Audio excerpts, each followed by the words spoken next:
ఇరాన్‌లోని పేలుళ్ళకి సంబంధించినటువంటి అంశం ఏదైతే అది మరి బయట నుంచి అయితే ఇజ్రాయెల్ దాడి చేయలేదు. అమెరికా కూడా బయట నుంచి దాడి చేయలేదు. కానీ ఇప్పుడు యుద్ధం బిగిన్ అవుతదా? రేపు యుద్ధం బిగిన్ అవుతుందా అనేది తెలియట్లేదు. అది ఖచ్చితంగా ఏదో ఒకటి జరిగే పరిణామం అయితే కనబడుతోంది.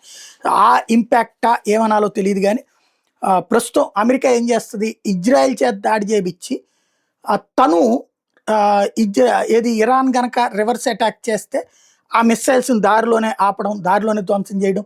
వాళ్ళ విమానాల జోలికైతే పోవట్లేదు. ఆ మిస్సైల్స్‌ని దారిలో అదుపు చేసే పని చేస్తుంది.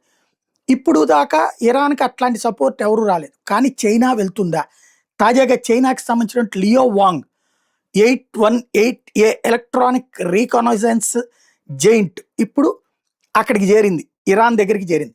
అంటే అమెరికా గనక ఒకవేళ సీరియల్ వెపన్స్ కనుక వాడితే ఇరాన్ మీదన దారిలో అడ్డుకునేటటువంటి అవకాశం చైనాకి ఉంది అన్నటువంటిది ప్రస్తుతం అంతర్జాతీయ పరిశీలకులు అంచనా వేస్తున్నారు. చైనా ఇరాన్‌ని ప్రొటెక్ట్ చేయడానికి సహకరిస్తుంది అని.